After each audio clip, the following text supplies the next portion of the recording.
So welcome everyone. If you're just tuning in now to this live stream and you haven't tuned in before, thank you for tuning in. And I'll just introduce myself and also Vache, who's on the screen as well with me. First off, it's Crossbeats Music Production here with Nate. And Vache, I'll let you introduce yourself as well. Yep, and here is Vache from Recording Studio 9 down in Sydney, New South Wales, talking all the way up to N828, Nathan, in Queensland. Yeah. So. Okay, I know we sort of talked about this about a few seconds ago. How was your trip from New South Wales to Queensland? Yeah, so the move was quite good. As I was saying just a little bit ago, the cats were the hardest thing to move. They were the last thing I moved up, and they took a trip it was about a 10-hour trip up to Queensland, and we stopped almost every 2 hours to clean out the litter tray, so that was fun. And they finally made it. They adapted well, but yeah, it's an interesting trip when you're moving pets and you're not just having to worry about yourself. So that was kind of unique and neat as well. So yeah, we're here now though. Yeah, very good. Now I know I'm your guest, yes. But since this is your channel, what's been happening on your channel? Yeah, since the move. Recently, I've been doing a lot of review videos. I've had a couple of rant videos as well, one in particular about Antelope audio. If you haven't seen that, go and watch it as well. It's pretty much a rant about just the way their software is working at the moment, or lack of working. And I just wanted to kind of, on this channel, I've always tried to be real and keep things real as well. And I want to be honest with my reviews, and that's how I like to keep things. I know Vache can also relate to this. There's a lot of people out there that kind of just say, yes, amen, I'll take your plugin and I'll give you a good review. And they don't talk about the negative things about the product or the plugin or whatever it is. And it is sometimes difficult as well as providing information to subscribers and giving companies kind of what they want as well at the same time. It's kind of, you're trying to make the best of both situations, but not also be fake as well. So we try to do that, and I know Vache does the same thing on his channel as well. Yeah, so. I mean, most of the time when I'm reviewing a gear or a plugin, usually something that I've actually purchased. That way, I can tell anything that I want. Yeah. And very few occasions that I actually had, license given by the manufacturer or the company, the development company, to try it out and give them a review. I still give and talk about, the things that's missing or could be improved and things like that. But yeah, usually I actually purchase the gear. So that way you get much more honest opinion. Yeah. So if it's crap, then I just tell them it's crap, a waste of money. I tend to hunt for the plugins that I really want, and then I ask them if I can review it, and they'll give it to me. And that's kind of how I do it, because I already know I want the plugin because I know what it does, and I'm pretty keyed onto it. So I usually don't search to review things unless I'm really keen to use it myself and own that plugin. So that's kind of it's where I go from it as well. Like it's some people they just get every company they're approaching them and they're like, oh yeah, sure, no worries, I'll review it, and then they give a good review and really it's not that good, and you're like, oh. But hey, that's where the game works, And talking about that on that note, I like to actually mention this to all your viewers, is that you don't have to purchase and you don't have to own every plugin which is out there that comes out. Yes. The less you have, the more productive you will be. Yes, and amen to that. That is 100% true. Yeah. I've seen people just scroll up and down and all these, plugins on in their DAW trying to find this one and that one. Yeah. One or two is all you need. How many compressors do you need? Maybe 3 or 4 different for their coloration or the way they work.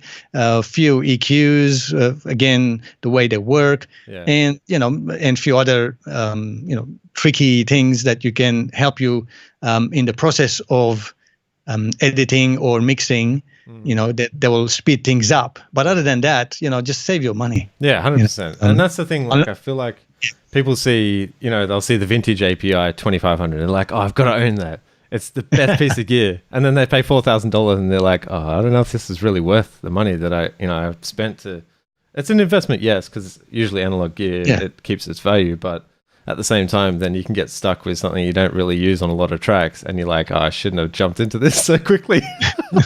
But we'll have some questions as well from subscribers if they put a comment on here. we'll let them go through their comments as well, and we'll try and answer as many questions as possible in this chat. If your viewers have any comments or any questions for me, I'm more than happy to answer them as well. Yeah, so let's get started with the some of the topics that we want to talk about. Maybe since this is your channel, maybe you should start. Yeah, well, yeah, definitely do that. I just want to see if I can get the window to be equal size as well. Skype is not my main thing to use. No, Skype doesn't do that, I think. It's really odd. Yeah. Well, if you can see me, I'm up in the top here, and I'm tiny, and Vache's got the full screen, so he's... yeah. So I'm the guest. Yeah, that's right. Hey man, I'm a good host. I like to give it best screen quality to the... Yes, and Nathan is the best host, you know. I love being on his channel. Yeah, thank you, Vache. So we've got some topics that we wanted to cover. Again, if there's any questions throughout this, let us know, because we'll try and answer them as best as possible. But some of the topics we wanted to talk about was mono.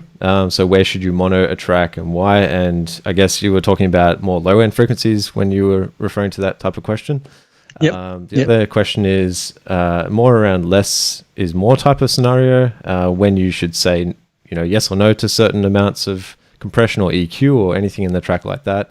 And if there's anything else that you guys have any questions about or want to add to that, so we can obviously chat about that would be awesome as well. Did you have any additional stuff that you want to put on that? Yeah, well, I actually want to talk about, I know you were going to talk about how to mix in mono to get the best sound, because a lot of devices these days are mono as well, from like the a mobile phone to, those Bluetooth speakers. Most of the time they are just mono speakers. And you got to make sure that it'll still play good on those. So to that, I'm going to add something else. Even if you are playing on a big system or really loud PA system in a club, if your music is being played in a club and so on, about mixing mono at the lower frequencies. Again, topic like keeping things simple in musical arrangement size. The balancing act, I would call it, when you are mixing a song, how to balance. And something which I already talked about, don't buy any more plugins. Totally. And so these days, any DAW you purchase and you use, it's got all the plugins that you need. Yeah, definitely. I think there's really one thing to that, just on that plugin thing as well. With plugins, I felt like when I first started mixing, which was about roughly 8 years ago now, I was of the opinion that I was looking at all these wave plugins. I saw that they did all these compressors and EQs that were similar to the vintage style stuff, and I was like, I need that to make my mix really good. And I got to a point where I downloaded some of the trials, tried them out, bought some of the plugins as well, and then I started to realize that I was achieving no better results using stock plugins versus these wave plugins. And I was like, I've just invested, well, you could say invested or thrown away money in plugins that I didn't necessarily use on most of the mixes I was working on, because I didn't need them all the time.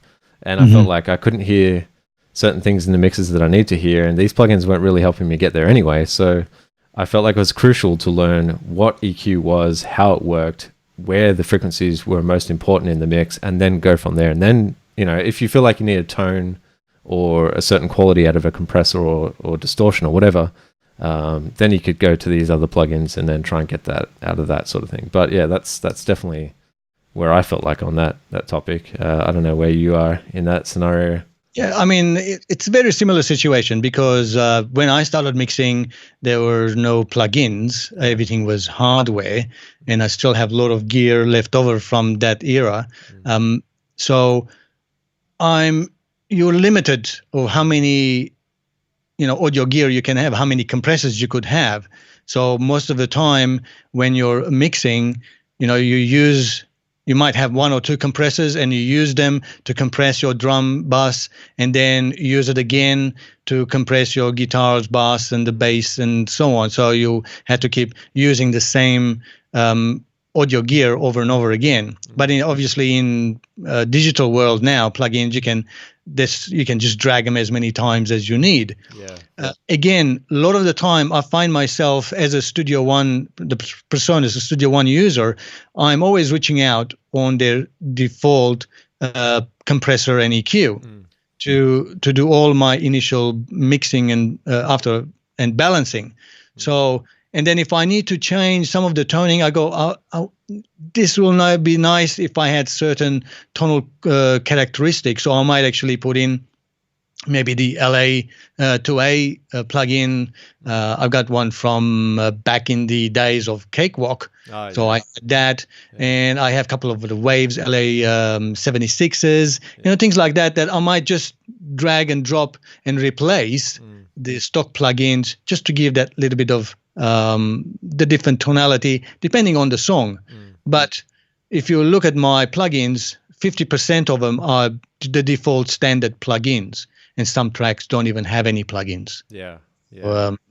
With Waves, I do have few Waves, and one thing I really hate about Waves that once you purchase it, you have to keep buying it. The update plan that you're talking about. Update plan, and it actually cost, they sell you for $29, and 12 months later it will cost you another $29 to upgrade.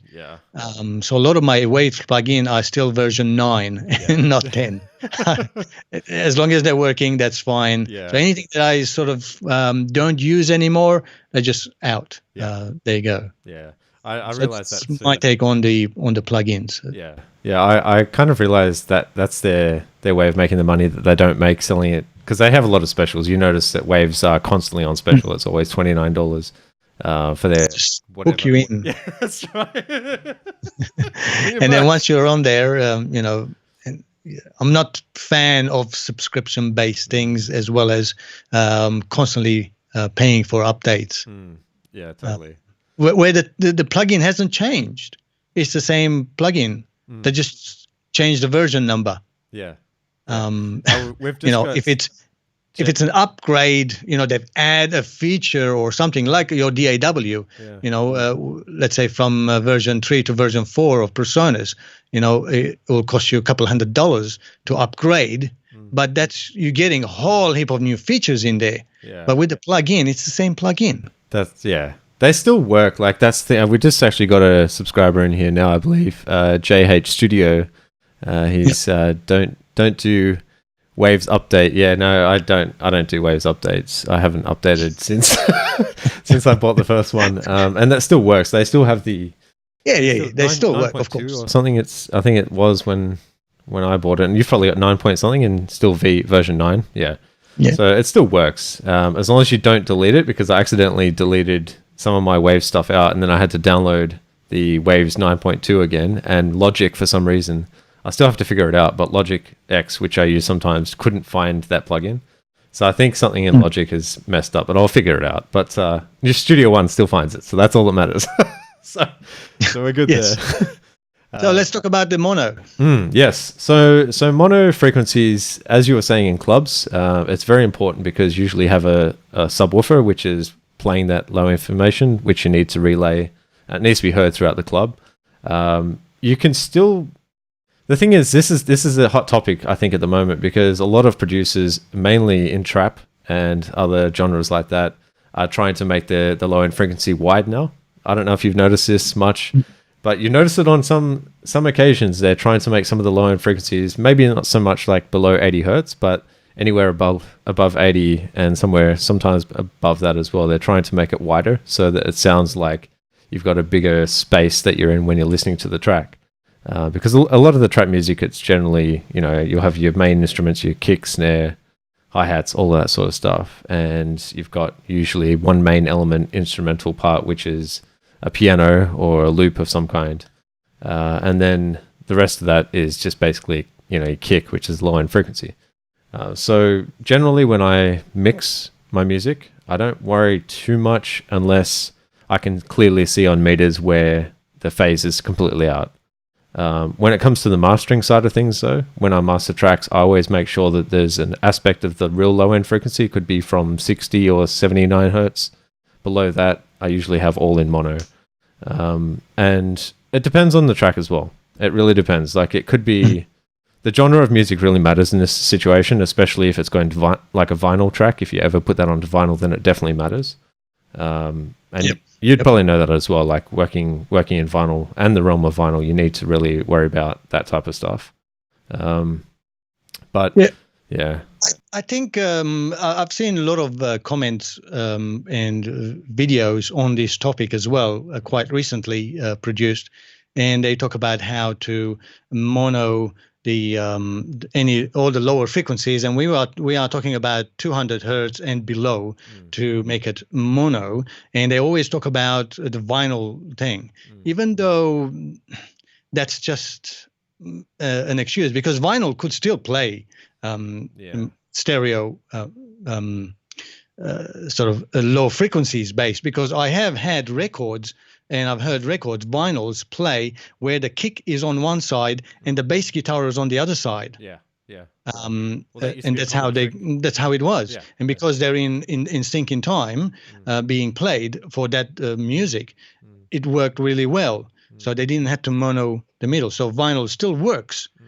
But I think the problem is, and a lot of people don't get the concept, is when you have a single sub, and which is normally where most hi-fi systems would be, a single sub system. And if you don't have the things in mono and you have any phase differences between the left and the right in low frequencies, you will have a more impact, more loss of frequencies. Because imagine most of the energy at the lower frequencies you've got, that's air being pushed, the pressure going. So both speakers need to push it at the same rate at the same time. Because if they start pushing this way, the pressure is half. And actually, if they're out of phase, then that's completely canceling it. But even if they're not out of phase and there's very slight differences in the lower frequencies with wide bass and kick and so on, that change will actually cause less lower frequencies, because the speakers are not pushing the air at the same time. They out of sync with each other. So that's why a lot of mastering engineers, and this is their trick, is to mono the frequencies below 200, so that, but if it's a stereo sub, like clubs would actually have stereo subs, they are working in unison together rather than separately. Or if you have your music being played in a big venue, big sound system, a few thousand watts on each side, and you've got the subs, and if they're not working at the same unison rate, then you are losing a low frequency as well. So that's the important thing, not the vinyl, because there's not many vinyl these days. But, if you want your music to sound really great on big systems, then you really need to mono correctly lower frequencies. They're not hard to do, actually. That's quite easy to do. Yeah, it is, totally. And the other thing is, I was going to ask you, I don't know if you've been to, I'm assuming you've been to quite a few live shows in the past. And oh, yes. From a distance, this is where you can really hear it as well. From a distance, you can hear the low-end frequencies. And you can hear some of the stuff at the top, but you can hear a lot of low-end frequencies. You usually can hear a thump, thump, thump, or a kick, or whatever it is. That sort of stuff would sound very weird if you didn't have the correct correlation with the phase. And that's where you notice it, especially in clubs as well. And even if it's in open-air venues, you notice a lot of that. It's lacking the low-end frequencies, and that's because there's no phase correct. The phase isn't in correct correlation with it. So, and if it's in a stereo situation, like you mentioned, in a club, that definitely plays a huge role, because then if there's cancellation, then you'll lose a lot of that low-end frequency that you would have had in that venue. So that's very important. And I guess there's a couple of different ways to get mono as well. One I can talk about is using mid-side processing. I don't know if you use a lot of that, but that's the easiest way. Yeah, that's right. And you can kind of cut out some of the sides to get that, leave that mono stuff there. Or you can just mono the entire thing and try and use a plugin to do that as well. But yeah, it really depends on how you want to approach the mono scheme of things to get that.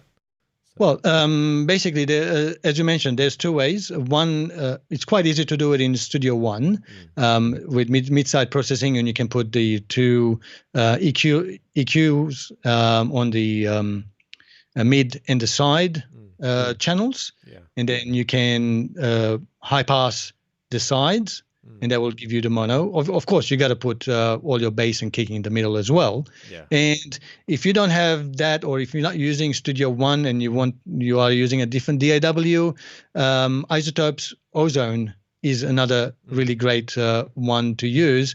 Because the EQ does have the option of left and right, or mid and side. So you just put it into mid-side format, and then you just high pass the sides, and that means there's no low frequencies on the sides, and it's only high, so everything is in the middle. Yeah. Lower frequencies. Also, I think JH Studio just mentioned Brainworks as a plugin that they do that sort of stuff as well. There's a little thing on Brainworks. Yeah. Most of the plugins. There's few out there. Yeah. So there's a lot of plugins out there. Like we were saying, don't get everything though. It's kind of don't get everything. I mean, you can do it in Studio One without any third-party plugins. Yeah, that's right. You could mix an entire track, and people do it, and they sound great. I think in Logic you can do it as well, because the Logic EQ, I'm pretty sure it has mid-side in it. It does, yeah. The Logic stock EQ has, so I mean, there's no real reason to go buy any plugin, to be honest, but if you want those different characters, then you go for it. So as far as mono is concerned, it's like we were saying, it's a very important thing when it comes down to one, listening to the track in mono. I mix a lot of my track in mono so I can hear things where they're sitting in the mono spectrum. Then I switch to stereo here and there to hear if things are sitting right on reverb and things like that. But I generally try to avoid that until I kind of get near the end of the track and I want to do my kind of effects on the sides of the tracks and stuff like that. And that's primarily because your ears, especially depending on which room you're in, your ears pick up things in frequencies that may trick you to think certain things are there or aren't there that are actually there. And phase cancellation happens in a room as well. So even with high frequencies, low frequencies alike, phase cancellation occurs. So you also want to look out for that sort of stuff as well. And when you listen at when I say lower volumes and you mix in mono, it does help you to hear if the vocal's sticking out too much or if your kick's too loud or whatever aspect of the track is not right. You can hear that a lot more. And then you can kind of crank it just to hear if it sits right on your speakers and get the air moving and stuff like that. But that's kind of a technique that I use to get my tracks right. I guess you probably use something similar to that, do you, Vache? Or? Yep, exactly the same thing. Yeah. I mean, the only thing I can add to that is when I'm listening to low volumes in mono, I turn it down so low that all I can just hear it, and that will determine the balance between the kick, the vocals, and the lead instrument, whether if it's a guitar or a synth or whatever it is. And if I can hear those at the lowest volume and they are at the same level, that means I got my balancing right. So that's the next topic that I was going to talk about is balancing. How would you balance your mix? Once you actually recorded all the tracks, of course, the first thing to do, and it's not something, it's time consuming, but it's not something hard, is to do gain staging. That way, what it means is you have all your faders at unity or 0 dB, and you adjust you solo each track, and you adjust the gain of each track so that it's reading about -18 to -12 dB or thereabouts, depending how much variation is in there, before you even start any plugin. Row. So you adjust those levels. I know some instruments will be louder than the others, even though in your arrangement may not have to be. But all it means is that now you've got everything at the same level. So when you play it, it's going to be really loud. And of course, then comes the act of balancing. So you start bringing down the instruments that you need them down. Obviously, you don't want your cymbals as loud as your kick. Otherwise, it'll be ear piercing. The cymbals will be too loud to your ears. So that's the balancing act you need to do. And that you can do it quite easily. And once you've got the balancing, then you start adding your plugins to color and shape your sound. That's the next step to do in in a good production for a song. Yeah, I think balancing is probably at least 90% of the mix. Getting a good balance is really crucial. The tasteful things with compression and EQ are very important as well. But why I say 90% is because a really well balanced track should sound good. As long as all the right things are there, sitting in the right spaces, all the elements of the track are played correctly, then that's obviously going to make a good balance come together well. But when you're having a really well balanced track and you're starting from that platform, and then you start to think, okay, what frequencies should really be in this space? Then you can carve out some of those with EQ. If you feel like the dynamics are just a little bit untamed, you can use a compressor to get in there and tame that a little bit. When I talk about dynamics, I could be speaking about a vocal, for example. You could have a vocal singing really loud or quiet, and then all of a sudden it goes loud again, and you need to kind of tame those dynamics so that so it doesn't stick out and wreck your ears while you're listening to the track.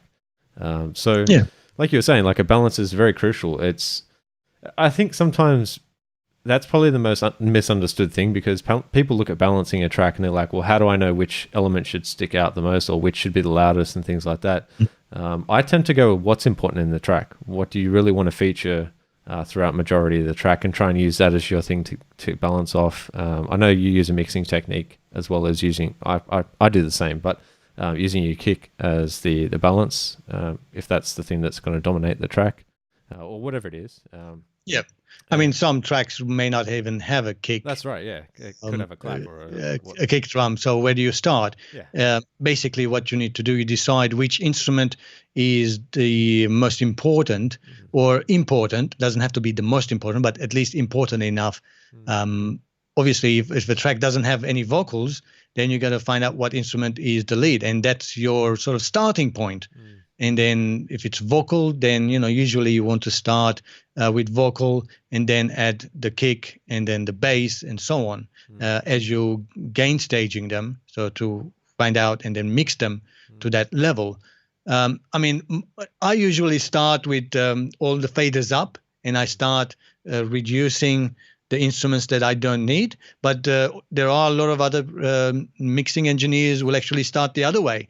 They will, once they've done the gain staging, they bring all their faders down and then start pulling them up as they start mixing the song, listening over and over, and then bring the faders up until they're happy with the balancing. So there's two ways to do it. There's no wrong or right way. It's just how you would like it. I guess that has sort of ended up with me starting at Unity from my live mixing days when I used to do live mixing, because you want the musicians to hear themselves as they rehearsing and before the show starts, and you have all the faders up, and then as they start playing and then practicing, I start bringing the faders down on the front of house speakers and to balance it all out. So that's how I've always ended up doing that way. Yeah. But yeah, it's definitely, I think the live thing it's a different beast. It does teach you a lot. It teaches you a lot about mixing though, because you really find out, especially with the vocalists and guitarists, they usually say, I can't hear myself because the drum kit's too loud or whatever. And the drummer's like smashing away.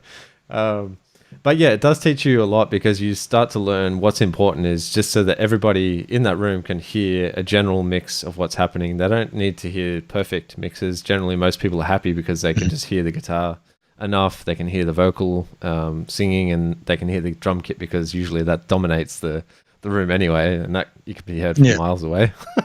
But, I mean, it usually starts with having good fallback monitors. Back in those days. These days they're using in-ear monitors. But having that multiple mix, so the drummer can hear the bass and the vocalist, where the vocalist can hear, the guitars and most likely a little bit of the bass, but not much of the drums. So, you've got multiple outputs that you can balance it. And once they're happy on the stage playing, then comes the game of, playing with the faders. In my case, once the band is happy on stage, then I just turn all my faders up and go, as they practicing, balance the mix. Yeah. But yeah, as I said, some people start from the bottom end. I start from the top, and then subtractive fading. Yeah, totally. That's a new term, isn't it now? Yeah. Sure. Why not? Fade balancing. Yeah. Come on. So have you used pink noise to do your balance before? I did try a couple of times, but the result, I wasn't really too happy with the result. Okay. With the pink noise. I know some people claim that It's the golden rule. yeah, they're saying it really will help you, but if you do the proper gain staging and just use your ears to balance everything out, you should be fine. Yeah, yeah. I actually there's been occasions where I felt like I tried to balance the track on my own without pink noise. I don't use it all the time. It's just on this occasion I tried so many times to get the right balance, and it sounded right to other people. But I don't know. I'm a perfectionist when it comes to working in audio. So I listened to it. I went away from it for about a week. Came back to the track, and I'm like, okay, I feel like this needs to be fixed. So I went in there and I totally just relied on the pink noise. So this is the way I did it, just so you guys can listen as well. I set the pink noise generator at -6. I allowed that to play through some of the track, turned it off whilst I was doing it. So first off, I used the kick as the first thing. I put that in, set the pink noise on, put the kick up to the noise where I could just hear the kick, and then lowered it. You could just make out the top of the kick, like really the top end of the kick. And then you do the same thing, repeat the process with every single track, and then at the end, put them all in, and the balance was perfect. I don't know. It's just, I don't know, sometimes it works really well, and that's just something I found using pink noise, especially with electronic music, because I guess that kind of uses that curve for the frequencies. Not so much on rock, but it does work a lot on electronic music for me. But yeah, I guess like you said, like it really depends on different things. Your room could impact the way your sound is in your mix, so you really need to think about reference tracks. That can really help you get definitely reference tracks. That's a key. That's important. Yeah. I mean, during balancing, I normally just load onto another track, my reference track, and I'm always sort of turning it on and off, muting it and playing it, soloing it so I can hear my reference track, and then mute it, and then listen to my track. I go, oh, my bass is a little bit too loud than my reference track. I bring out the bass, and so on. That's generally, they will give you a really nice balancing. Of course, it's not you're not looking at sounding the same. You're just balancing it, the different instrument at the different frequencies to have the same level. Of course, these days, iZotope's got that plugin that tells you if your bass is too loud or the spectrum analyzer. I think, is it the Neutron Tree? Yeah. Did you ever look at Neutron Tree yet? I have, I haven't done any reviews yet on it on my channel, but I have. Are you on one now? I've got one review, but it's not like a full-on comprehensive review. But yeah, it's interesting. I don't know. They sort of claim that it will actually do mixing for you by just inserting each of the plug-in into all of the tracks, and then a master plug-in somewhere when you're probably on the main bus something, and it will balance it out for you. And then you can say, I want the focus to be the vocal and the kick and the bass guitar. And then it will balance it for you. I haven't tried it yet. Yeah. Well, that's the concept of it. Pretty much, you put a relay plugin. It has this plugin called the relay, and then it connects to another one at the end, which is on the master fader. I tried it just briefly to see if it would work. It was okay. I don't know. I still feel like you can't. I mean, I guess it'd still be a starting point. Yeah. If you're not sure about balancing, but you still have to outlay a couple of $100 to get started, or you can put the time in and practice and practice and practice. Yeah. And once you know how to do it, then you don't need isotopes. Well, that's it. And I imagine if you were like pulling up to a studio and you said, hey, hire me, I can use this plugin really well to balance my track. That could be a problem when they look at you and think, oh, this guy over here actually knows how to balance it. And this guy relies on plugins. So that's kind of, it is very important to learn your craft. Yes, use the plugin if you need to, and if you're time poor and you want to get a beat out there really quickly, sure, that could be something you could use. But I always recommend learning the craft. Spend the time that you need to learn where the frequencies should sit. Look at tables to show you where a piano should sit in the frequency of spectrum of 20 to 20. Look at different things. Just learn, teach yourself, read. There's lots of books out there. I'm sure there's plenty of books that you can read about mastering or mixing.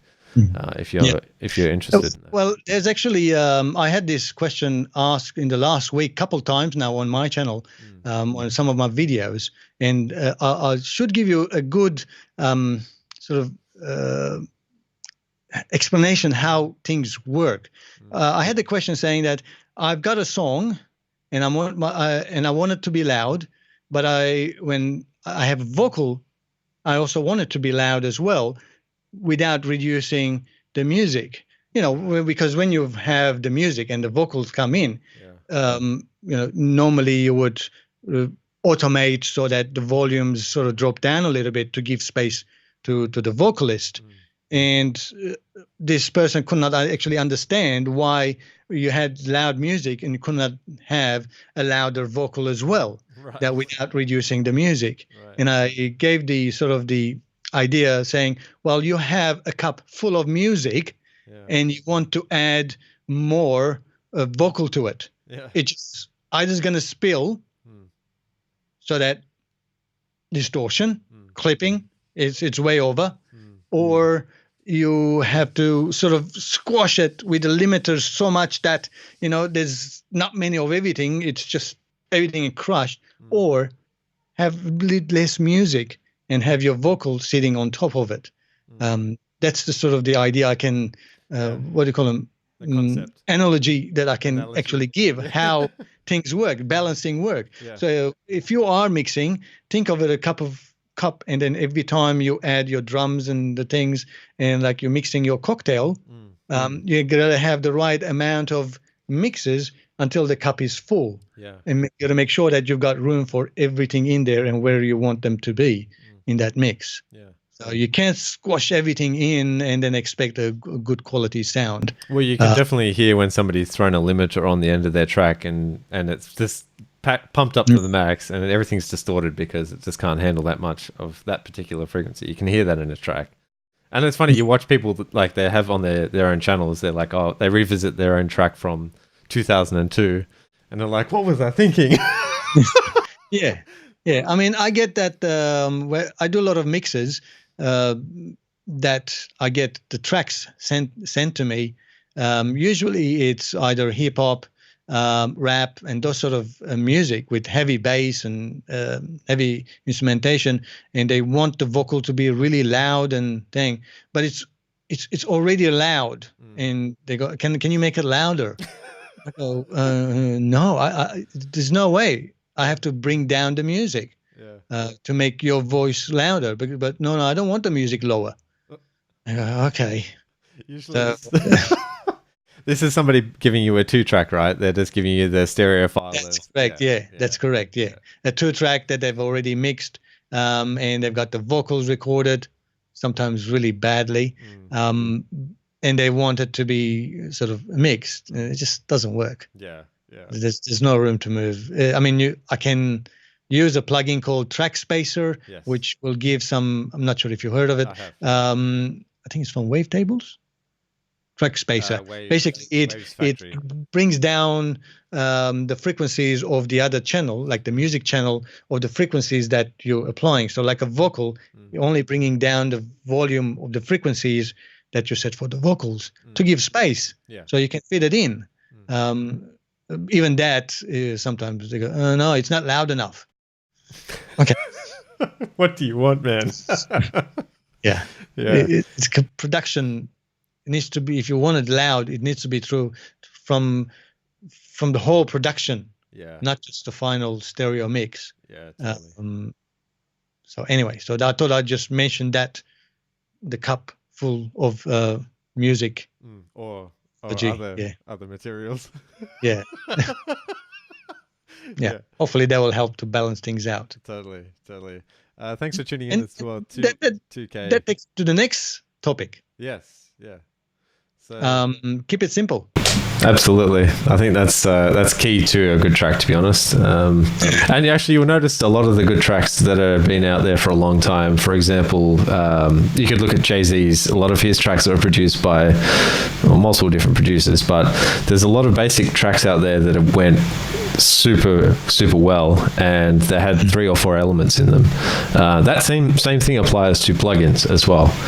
You don't need to throw every single compressor on there that you own, or every single EQ that you own, just because you have it there available to you. What do you mean? You already paid for it. Why not use it? You honestly, when I work on a track, I did this for so long. I used to put every single plugin I could think of, not because I wanted to, it's just because I thought like, oh, I need this plugin because it gives me this, or this compressor because it does that. And then at the end, I was like, just click, off. And then finally it sounded how I wanted it to. And I was like, wow, I should have not wasted half my time throughout the entire mix just doing that. But I guess you learn as you go, right? You probably have had similar kind of maybe experience and as you learn, you kind of know less sometimes is more, and it allows the track to breathe and it doesn't get so claustrophobic with all the things going on, all the elements and things like that as well. Yeah. But we've got if your cup is full, then just take some of the elements out. Yeah, hell yeah. It doesn't have to be there all the time. Yeah, and you'll find that you create variation, you create some interest because something just changed and it's not there anymore. You don't have to keep sort of adding as the song is progressing. A lot of the time you can actually subtract or replace elements in your mix and to make it more interesting. Yeah, and automation helps you with that too. Definitely, it's a key to getting a good track, to make it feel like it's alive. Like you need to have some certain things drop out or come in or be louder or be quieter to make your brain think, oh, what was that? That was something different I just heard. I need to focus on. And then you just feel like there's something that's changing throughout the track, and it's not just a stale repeated 4 bars every 2 seconds. So simple things can be done like that help you get to the end result. So I've got 2KA asking about no love for smart comp. I don't know if that's me or for Vache, but I did a review on the smart comp. If you're talking about that smart comp that I'm thinking you're talking about, but that's a pretty good comp. But yeah, we again do the same thing. Like I guess there's so much on YouTube now where people are just promoting plugins, and I feel like what you could do at this point in time, where you are, if you're learning to stay away from those and use stock plugins, use what came with your DAW, be it Studio One or Logic or I don't know, whatever it is, Pro Tools. If you want to use Pro Tools, I'm not going to say anything about that, but I mean, Cakewalk by BandLab, the plugins that come with it all for free, especially the Pro channel, it's just simply amazing, really amazing. You get so much in there included, from compressor to tube saturation to EQs. It's crazy to think that it's all free.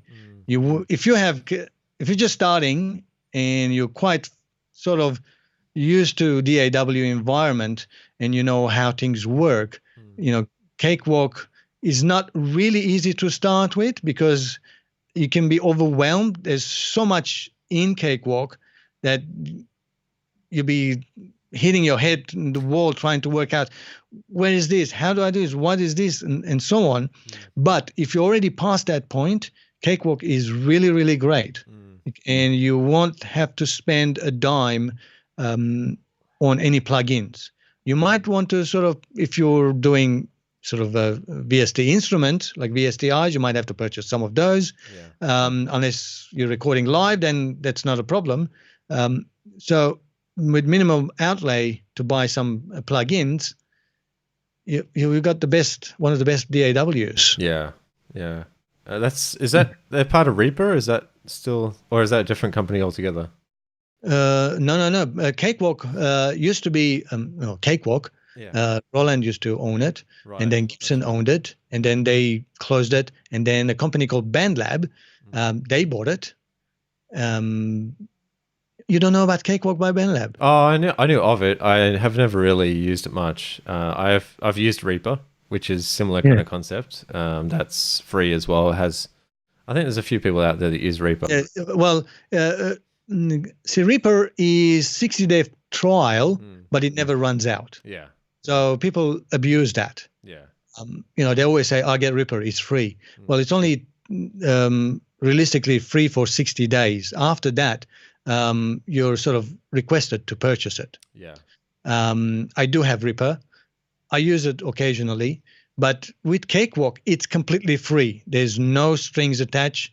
It's been free for over 12 months now, and they're constantly improving and adding things in there. Didn't they update that? They recently added ARA too. Yeah. In there, and it's completely free. You should have a look at it if you're new into music recording. As I mentioned, Cakewalk, because it's been there for 25, 30 years of development since Cakewalk actually started, there's quite a lot in there, and it could be overwhelming and confusing to a lot of new starters. It's not a simple layout. Yeah. But once you know it, you're mind-boggling what you can do.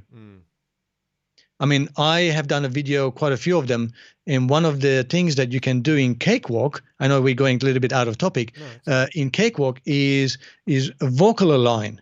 That means you can have 2 or 3 vocal tracks that will time align to a master track.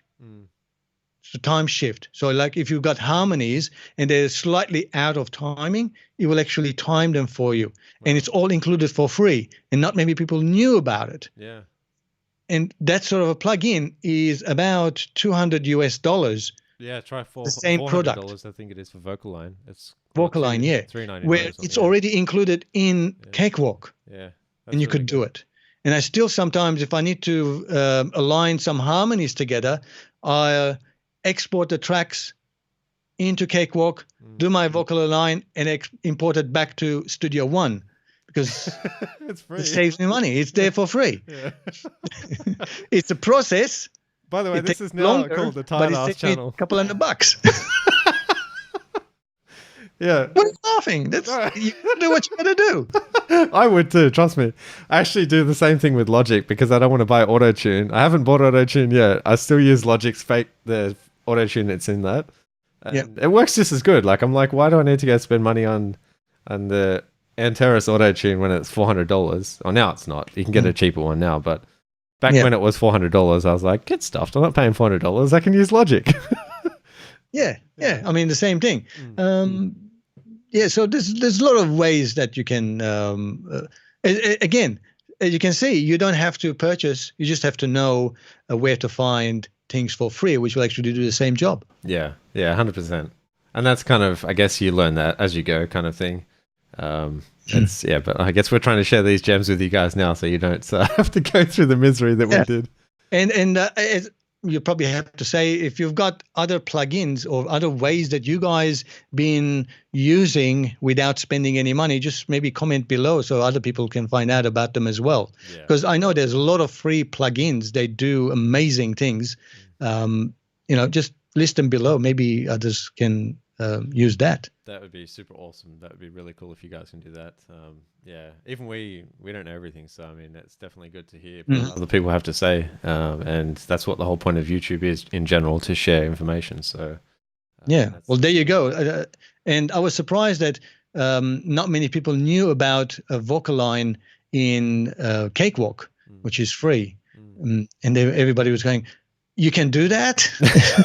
Yes. All these years I've been paying for Vocaline. Yeah. Damn. Yeah. I still haven't paid for that yet. I tend to, before I knew about what you're talking about, I tend to just go in there and try and line up the waveforms as best I could, and then I'd create a harmony instead because I was like, it's not perfect, but it worked well enough. So, but yeah, that helps a lot if you have something that can definitely, line it up really well for you for free. I mean, you can do it in Studio One by slicing all the transients and then manually adjusting them to to me. There might be some scripts that will allow you to align the transients to another one. Like usually you can do that for the bass guitar to be aligned with the kick, so they're always in time. But for vocals, it's a little bit harder to do them manually, where in Vocaline it automatically does it for you. So all the words sit pretty much on the same line. So sounds really nice. Yeah, definitely. And if you really have a high harmony and low harmony and medium harmony in that together, it sounds amazing. Like it's fantastic. Yeah. Oh. That's right. Just like that. Well, I think that's all the topic I had for today. Yeah, I think that's pretty much covered off majority. Unless people had a few questions they want to ask, we can look at the top chat. It says top chat on my one. Let me see. Yeah, have any of you guys got any other questions that you have to ask us, or any other input that we've got? I'll just quickly read through some of the comments. So we've got biometric AB. Okay, yeah, I actually have that. But again, it's kind of, you could probably do that without buying it. If you wanted to, just like Vache probably does as well, you could just drop your own track into your project and then just mute that and then solo it if you need to compare. I think what's actually important as well is if there is a community out there that have tracks that haven't been mastered, that have been fully mixed, like actual proper tracks that have been mixed really well, like commercial tracks out there, you could use those as your reference track, because sometimes it's hard. You're competing with a really well mixed track and then somebody who's got the processing and mastering on top of that track. So when you're listening to it, you're not exactly comparing like for like, because you're comparing the loudness of a master and also different EQ effects and things like that with compression. And you're versing that compared to your mix. So you're always usually trying to compete with the loudness levels of certain instruments or aspects of that track. So if there are tracks out there that you can get that are fully really well mixed and use those as your reference tracks, I would recommend that. I don't know what you think about that scenario, but that's something I would tend to aim for if that's possible. And that's where I've really won with a lot of my mixes, because I tried to, when I first started, I found like it was very hard to get a mix to sound like a master. That's not what it's supposed to sound like. It's supposed to sound like a good mix. And mastering is a separate thing altogether. Like it is part of the process, but it's a separate thing that you want somebody to look at as an individual thing, not as part of your mix. You don't want that to be a mastering thing as well. Like a lot of people do that. They have mixing and mastering together. But it's very key to step away from a track and have either a fresh pair of ears yourself, or have somebody else look at the track and then give it a week before start mastering. Yeah, for sure. Because after a week you come back and go, what the hell was that crap? What is? How could? Oh no! Back to zero. Sometimes. Yeah, totally. I've had that. I mean, I'm sure you had that too. It's just like reline those faders. That kicks just way too loud. So yeah. That's But if you guys, like I said, and if, as Vache said as well, if you've got any tips or tricks or anything you see free indoors or anything else, make your comments in this video either now or later on when it's posted as well. But yeah, I think we've covered off pretty much some pretty good topics. Yeah. For this chat show. This is number 4, isn't it? Chat show 4. That's right. Yeah, 4. Yeah.